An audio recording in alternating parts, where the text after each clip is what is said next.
साथियों नमस्कार, मैं हूं नीरज पटेल और आप देख रहे हैं नेशन जनमत।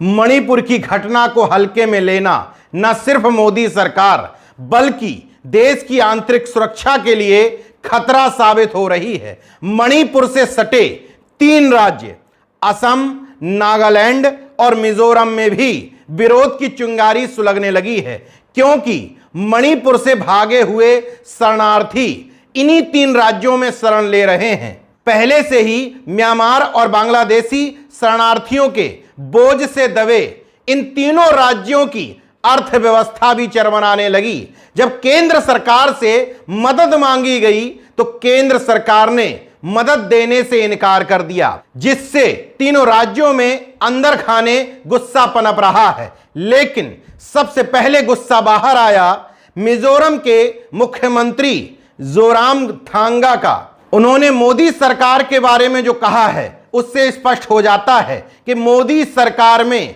पूरे राष्ट्र को एक सूत्र में पिरो करके चलने की न क्षमता है न कोई विजन है। मुख्यमंत्री जोरामथांगा ने कहा, केंद्र सरकार के मणिपुर से निपटने और शरणार्थियों को मदद न देने के रवैये से मैं थोड़ा आश्चर्यचकित हूं।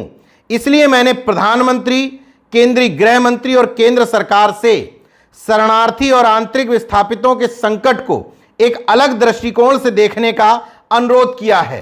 जोरामथांगा की पार्टी मिजो नेशनल फ्रंट यानी कि MNF इस समय एनडीए का हिस्सा है, लेकिन उन्होंने चेतावनी देते हुए कहा, जहां तक एनडीए का सदस्य होने का सवाल है तो मेरी पार्टी एनडीए के संस्थापक सदस्यों में से एक है, लेकिन इसका मतलब ये नहीं कि हम हर नीति का पालन करेंगे। मेरी पार्टी यूसीसी यानी कि यूनिफॉर्म सिविल कोड को पूरी तरीके से खारिज करती है। अगर मिजोरम में यूसीसी लागू किया जाएगा तो हम एनडीए का हिस्सा नहीं हो सकते।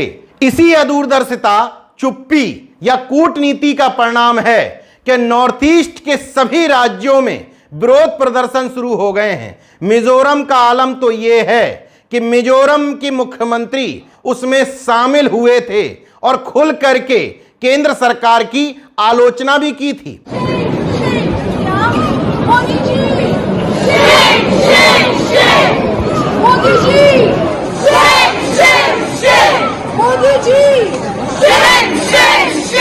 अब इस दूसरी खबर पर निगाह डालिए, जहां एक तरफ नागालैंड के लोग इस बात को लेकर परेशान हैं कि उनके राज्य में मणिपुर से शरणार्थियों की संख्या बढ़ती जा रही है, वहीं दूसरी तरफ यह खबर घोर निराशा पैदा करती है। नागालैंड के कई थानों से चोरी करके हथियार, गोला बारूद मणिपुर में सप्लाई भी किए जा रहे हैं। मतलब विरोध की चिंगारी धीरे धीरे नॉर्थ ईस्ट के सभी राज्यों में बढ़ती चली जा रही है और अमूमन बीजेपी के सभी शीर्ष नेता अपना पल्ला झाड़ने के लिए अपने नकारेपन की जिम्मेदारी पूर्ववर्ती सरकारों पर ठोक देते हैं।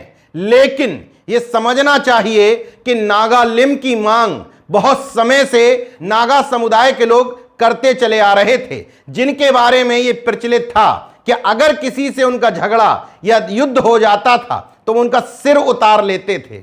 इसलिए उनको हेड हंटर्स नाम से भी जानते हैं। भारतीय सेना में जो नागा रेजिमेंट है उनको आतंकियों का काल इसीलिए कहा जाता है, लेकिन वो पॉजिटिविटी में है। अगर इन लोगों ने देश के खिलाफ युद्ध छेड़ने की घोषणा कर दी तो पूर्ववर्ती सरकारों ने किसी तरीके से इन सभी राज्यों को भारत में मिला करके रखने की जो मेहनत की थी वो उस पर पानी फिर जाएगा, क्योंकि धीरे धीरे नागालिम यानी कि एक अलग राज्य की मांग सिर उठाती जा रही है। और यह सब हो रहा है एक जुमलेबाज प्रधानमंत्री की अदूरदर्शिता के कारण, जिसने देश पर आए इतने बड़े खतरे के बाद भी मणिपुर जाना, मणिपुर में समझौतों के लिए प्रयास करना जरूरी नहीं समझा। जब विपक्ष के सांसद संसद में आकर जवाब देने की मांग करते हैं तो संजय सिंह जैसे सांसदों को निलंबित करवा दिया जाता है। जब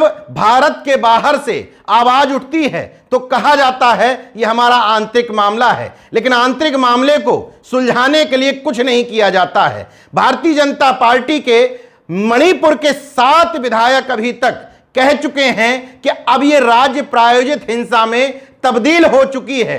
इसके बावजूद न दलाल मीडिया न मोदी सरकार इस पर कुछ बोलने को तैयार है। लेकिन अब खबरें जो छन छन करके सामने आ रही हैं, उससे यह तय हो जाता है कि चूंकि मुख्यमंत्री मैतेई समुदाय के हैं, इसलिए इस हिंसा में कहीं ना कहीं राज्य सरकार की भूमिका संदिग्ध तौर पर सामने आती है, क्योंकि आंकड़े कहते हैं कि अभी तक 181 लोग इस हिंसा में मर चुके हैं। इस 181 में 113 लोग कुकी समुदाय के हैं, 62 लोग मैतेई समुदाय के हैं, जबकि कुकी समुदाय को कोकीन रखने वाला, अफीम रखने वाला हिंसक और उग्रवादी गिरोह साबित करने की कोशिश की जा रही है। यहां पर इस संख्या को इस आधार पर भी समझना पड़ेगा कि पूरे राज्य की जनसंख्या में कुकी समुदाय 16% है।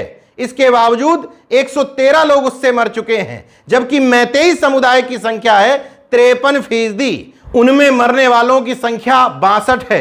राज्य प्रायोजित हिंसा का दूसरा सबूत ये आंकड़े हैं, जो कहते हैं कि राज्य शस्त्रागार से जो शस्त्र लूटे गए थे, उनमें से 2780 हथियार मैतेई समुदाय के पास हैं और महज 156 हथियार कुकी समुदाय के पास। इसका मतलब कहीं ना कहीं इस हिंसा से राज्य सरकार, केंद्र सरकार कुछ ना कुछ गेन करने की कोशिश कर रही है। और इस कूटनीति, इस कुटिल नीति, इस धूर्त नीति की वजह से नॉर्थ ईस्ट के राज्यों में असुरक्षा की भावना जन्म ले रही है, और जिससे देश की आंतरिक सुरक्षा को खतरा है।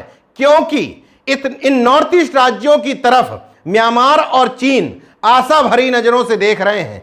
अभी तो कुकी और मैतेई समुदाय ही इस हिंसा में भागीदार बन रहे हैं, लेकिन अगर इस हिंसा में नागा और जिन समुदाय भी शामिल हो गए तो निश्चित तौर पर चीन और म्यांमार जैसे देश इसमें अवसर तलाशने की कोशिश करेंगे, क्योंकि नॉर्थ ईस्ट के कई राज्यों की तरफ चीन वैसे भी टकटकी गड़ाए बैठा है।